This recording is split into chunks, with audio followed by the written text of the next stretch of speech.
What is going on, guys? And today we're going to cover what an average day of AIT is like.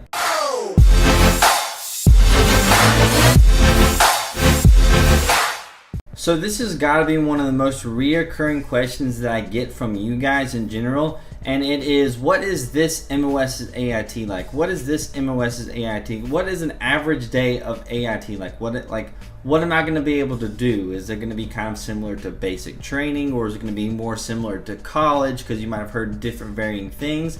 But in this video, we're going to talk about what an average day is like. And so I've talked before in the past about 25 Bravo School, my AIT, and basically what we covered there. And in this video, I'm going to talk about like the normal day, kind of what you're going to expect to do, not necessarily the topics that you learn in AIT like I did in my previous video talking about 25 Bravo School. So if you know anything about the Army, you know that you wake up in the morning and you go to do PT. Now, at basic training, you might wake up a little bit earlier than your AIT, but in AIT, across the board in general, whatever your MOS is, you're going to wake up in the morning and go to PT. PT is going to basically be really similar to all other kinds of PTs. You're going to be doing push-ups and sit-ups, muscle failure days on Tuesdays and Thursdays, and Monday, Wednesday, Friday, you're going to have your cardio days where you're either going to be doing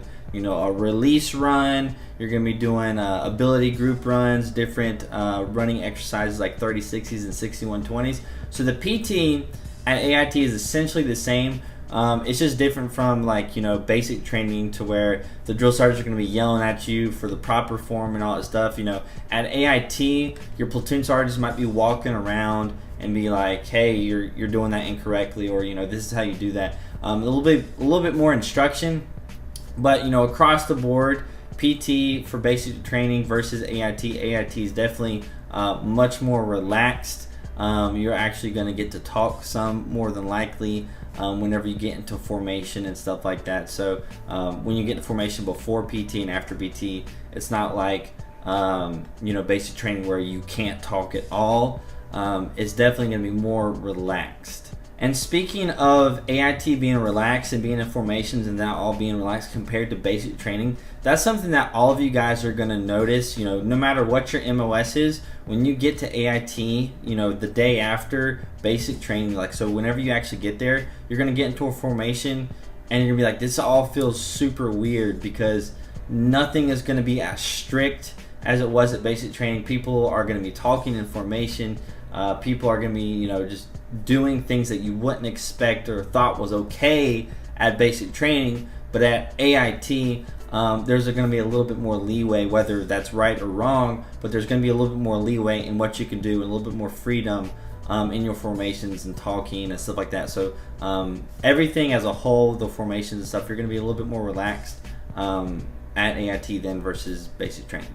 So the next step in AIT is going to be different for you, no matter depending on your MOS. So let's say you have an MOS like mine was, which was more of like a technical job. So we would go to breakfast, which is a normal thing, and then we go to class. So we would actually go to a classroom and learn what we were supposed to learn for that day or for that block of classes that we have. So that's what we did, and that's what most of you guys are going to do. Is after you get done with PT in the morning, after you get done with breakfast and eating that, you get your formation, you go to a classroom, and that's what most of you guys are going to do. For all of you, for most of you combat arms guys, you'll still have classroom days, but you will be doing a whole lot more stuff in the field. So if you take that time of the day where a normal or non-combat MOS will be learning something in the classroom, just every now and then, I don't know specifically which days, because I'm not a different MOS,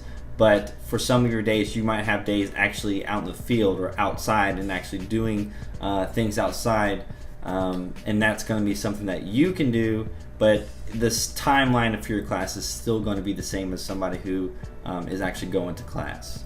So in the middle of your day at AIT, you're going to eventually go to lunch at some point in time, and you're going to do that. You're going to go through that whole process. There's really nothing to explain about that.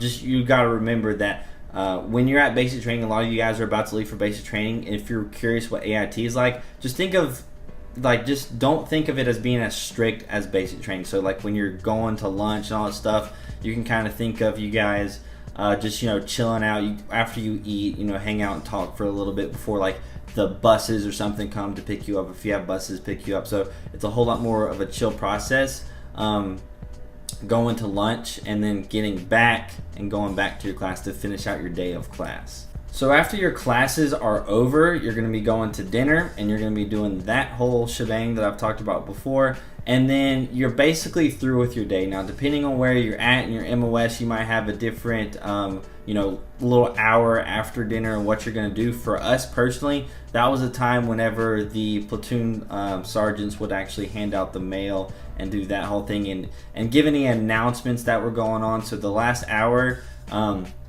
not even an hour after we got back from dinner after classes and stuff, we would get in a big mass formation. They would hand out mail, they would do any announcements, and after that, guys, you're gonna have free time.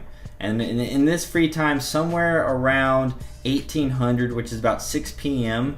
until 2100 for us, which is whenever you had to be outside of your doors, basically ready for a roll call, just to make sure that you're there. So you have 3 hours on average across the board for most MOSs. It's going to be basically following the same format. So you're going to go to class, and then you're going to have a couple hours of free time at the end of the day. And for those 3 hours, you can essentially do whatever you want. So for me, in my case, you know, if I wanted to go to the gym, which is what I did most of the days, I would just get done with formation. I would go upstairs to my barracks room, and then I would change, and then I would go to the gym.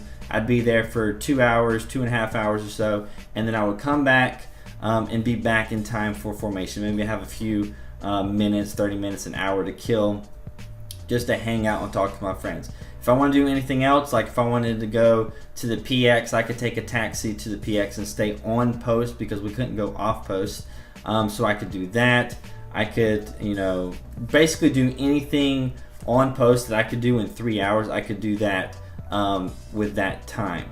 Now, I know a lot of you guys are also prior service and you have a different MOS and a different AIT that I had. I went to 25 Bravo School at Fort Gordon, but a lot of you guys might be leaving your comments down below of, oh, we only had 4 hours or 2 hours, or we had a different, you know, process of doing this.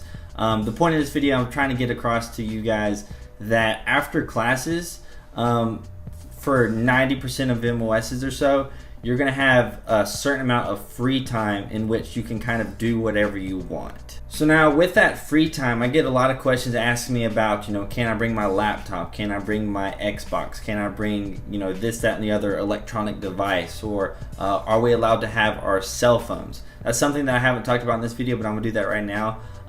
Across the board, you will have your phones at AIT.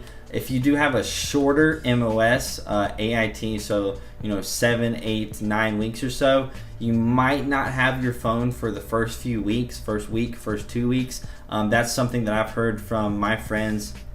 I'm not 100% sure if it's across the board for like a shorter MOS. I know chaplains have a short MOS and, you know, some other ones. But if you have a super short MOS, you know, shorter than 10 weeks, I would expect to have a little bit more restrictions on what you can do and what you can bring, just because you do have a shorter MOS, AIT. Now, if you have a longer AIT, you might have some more freedoms on what you can bring, right? So if you have an AIT that's around 20 weeks or so, you're probably going to get to bring your Xbox. You're probably going to get to bring a small TV, because we had to have a TV. It had to be, the screen size had to be less than 22 inches or something like that, so we could have our Xbox and our TV, but the TV had to be small and everything had to be put up at night. So we could have that stuff at my AIT. My AIT length was 21 or just under 21 weeks long. Another privilege that you guys are going to have, if you have an AIT that is longer than 21 weeks. Mine was 20 weeks and 4 days, I believe, so I just missed it. But if you have an AIT that is longer than 21 weeks, you will be able to bring your car. So if you have a car, you can bring your car to your AIT if it is longer than 21 weeks. And that is an awesome privilege. So for those of you guys who've got AITs that are like 38 weeks, 50 weeks, you know, 55 weeks, to, you know, like basically a year long, you got that to look forward to. You're going to be able to have your car there. And with that, with a longer AIT, like I said, so like longer than 20 weeks, and then if you get to like a year of an AIT, you're basically going to be looking at a whole lot. It's gonna be way more relaxed for you guys. It's gonna be much more relaxed. I know I saw there's a 25 series MOS AIT that's, I think, like 54 weeks or something like that. And these guys were basically walking around with like no shirts on post, basically just kind of screwing around. And I would see them and they just seemed like they had a whole lot more freedom on what to do, and that was totally and completely true. And it turns out that if your MOS is a longer MOS, you're just going to have more freedom. And if you have a shorter MOS, you're going to have just a little bit less freedom, right? So you're going to have a little bit less freedom with a short MOS. Like I said, 10 weeks or less. 20 weeks or so, or 10 to 20 weeks is kind of like a medium range. I guess freedom is kind of how I'm going to, scale this thing. And then I'd say if you have an MOS AIT that is longer than the 21 weeks when you're going to be able to have a car, then that is kind of where the freedom and your ability to do things and freedom to kind of do whatever you want kind of just expands a little bit. So to sum that up, you should be able to have your electronic devices, your cell phones and stuff like that at AIT, pretty much no matter what AIT you have. So if you're a family member watching this video and you're curious what your loved one is going on with AIT, or if they'll be able to contact you at AIT because they can't at base training, they definitely should be able to have their cell phone, unless for some reason it gets taken away at AIT, to contact you guys. So one more thing that I haven't mentioned in this video, and that is because this is just specific to my post. So at Fort Gordon, this is how we did it. And honestly, I'm not 100% sure if they do it at a whole lot of other posts and AITs and training areas and TradeOx. So I'm not 100% sure if they do this at a whole bunch of different MOS trainings, but I know for a fact at Fort Gordon that this is kind of how they do things. What I'm talking about is phases and phase badges. So initially, when you finish basic training and you get to AIT, you're going to be given a phase badge that's going to be, for us, it was white, and that signified that you were in phase 4, which, being a phase 4 soldier, means that you're going to have 4 people with you. Four people with you anytime you go anywhere on post. So if you want to go to the PX, you need to have a group of 4 people. So you and 3 other guys. Another thing that you're going to have to do is you have to wear your uniform. So you will not get your civilian clothes at this point in time. You will still be wearing your OCP uniform for you guys. We had ACUs. You will be wearing your OCP uniform for the duration of your phase 4 period. And the next big downer part for being phase 4 is we weren't allowed to have civilian food at the PX yet. So like, we couldn't order Domino's, we couldn't go to like the gaming lounge area where there's like Domino's in there. Whenever we go to the PX, we weren't allowed to go to the food court and get Taco Bell or just kind of food over there, Subway. We were not allowed to do that as a phase 4. Now the phase 4 lasts for essentially 3 weeks, and then after those 3 weeks you're going to be able to take a test. And for us, that's how we did it at Fort Gordon. You're going to take a test, and you're going to have a list of things that you have to check off, and it's a minimum of 3 weeks because you do have to have all these things checked off, and you have to pass the test. And so like, if you fail the test, or let's say one of the inspection things, it's to check your room and make sure your room and your area, your bed is nice, your locker's nice, and all these inspections and stuff. So if you don't pass any of that stuff, then it might be 4 weeks, it might be 5 weeks, it might be 6 weeks in order for you to pass phase 4 and make it to phase 5. Once you make it to phase 5, so once you've passed that test, once you've passed those little checkoff lists that you have to do, which is basically a test, a room inspection, a locker inspection, I think it was just like reciting, the Soldier's Creed and all this stuff, and then like passing a PT test. Wasn't really that much, but you had to do that, and it was kind of actually difficult because you had to have the platoon sergeants come and kind of take time out of their day to come and inspect your stuff. So it actually took people a lot of times longer than 3 weeks because they didn't jump on it until the last week or the third week, and so they didn't get everything done in the third week, so they had to wait another week to get everything done. So once you get to phase 5, some of the privileges you're going to have is, number 1, you're going to get to have your civilian clothes. Number 2, you're going to get to go and eat civilian food, and that's really the 2 big things. As well as you no longer have to be in a group of 4 every time you go anywhere. You're going to just be you and a battle buddy. So you group of 2, you and a battle buddy, and that's all you're going to have to take to go anywhere on post, right? So that's really the thing of phase 5, right? So you've made it to phase 5. Now, is there another level? And yes, there is for us. It was called phase 5 plus, and the literally the only benefit of going phase 5 plus, it was harder to go to phase 5 plus. Like, the test was harder. You had to do all the inspections again. You had to do a uniform inspection, a few different things. But once you made it to phase 5 plus, you would have to have completed at least 10 weeks of training, and then after the 10th week you take the test, and if you pass that, then you can be phase 5 plus. Once you reach that, the only benefit to that is you get to go off post. So through this whole time at AIT, and for a lot of you guys, you're not going to get to go off post, but if you do have a longer AIT, you might have the chance to go off post. And for us, we didn't have that privilege until a minimum of 10 weeks into training. Once you made it 10 weeks into training, you were able to go off post. And the cool thing about this is whenever there's a 4-day weekend, whenever there's a holiday, you can basically fill out a packet and use some of your leave time to go home. So this is good news for all of you guys that are going to Fort Gordon and you're curious whether, like, you have a 30-week AIT, you have a long AIT, maybe you're 25 Bravo, you got a 20-week AIT, and you want to know if you're going to be able to go home. Well, after 10 weeks, if you make it to phase 5 plus, you will be able to go home once you submit your packet and it gets approved. You'll be able to go home for that 4-day weekend, which is something that's really awesome. But that's really the only perk of phase 5 plus, is you get to go off post. Whenever you're phase 4, you got all those crappy things. You can't eat civilian food, you don't have your civilian clothes, and you got to go in groups of 4. Phase 5 is you have your civilian clothes, you can eat civilian food, and you can go everywhere in groups of 2. Phase 5 plus, you can go off post. So that is kind of it for what you can see whenever you're going to AIT. Like, what are you going to be able to expect? And now I apologize because I haven't mentioned this yet, and that is really a weekend at AIT. I talked about going off post and all that stuff, and you being able to do that, but you can't go off post during the week. I did a bad job explaining that just a few seconds ago, but you cannot go off post during the week. You're going to only be able to do that on the weekend. So what's a normal weekend like at AIT? This should be pretty quick, and that is mostly free time. So on Saturday and Sunday, most of your day is going to be free time. For us at Fort Gordon, and it literally varied just depending on what battalion you were in or whatever. But for us, we had to clean up a little bit in the morning, and the rest of the day until 2100, we had free time.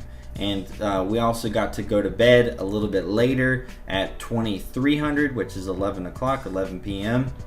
So we had a little bit more freedom in that aspect of things. So we could go off post, we could go to the mall, we could go out and just hang out. There was like a gaming area, so there was like a lounge for all of the soldiers and stuff. They could go out and hang out. There's a whole bunch of Xboxes and PS4s and pool tables and ping pong tables, and there's a dominoes, and there's all this stuff that you can do. And on the weekends, you have plenty of time to go do basically as much stuff as you want to do, and that's something that's really cool about the weekend. So when you're at AIT, you're basically going to have weekends off to where you can do whatever you want for the most part. So that's it for this video. I hope I explained it as well as I could. I just wanted to give you guys a good understanding of what you can expect when you go to AIT. Just your average day, which is basically going to be going to class, and then once you get done with class, you got some free time there. And then on your weekends, you got mostly free time on the weekends. You're going to get to have your electronics, so you'll have your cell phone, you'll have your computer, and I just want to let you guys know that. And just make a video dedicated to what you're kind of gonna look at. What should you expect when you get to AIT? So that's what this video is about. So I hope you guys have a fantastic day. That's it for this video. If you enjoyed it, hit that like button. If it helped you out at all, that would be awesome. Leave any comments you have down below specifically about AIT or anything, basic training, whatever. Leave your comments down below. You know, subscribe. That would be totally awesome if you want to stick around for some more videos later on. And I'll see you guys later.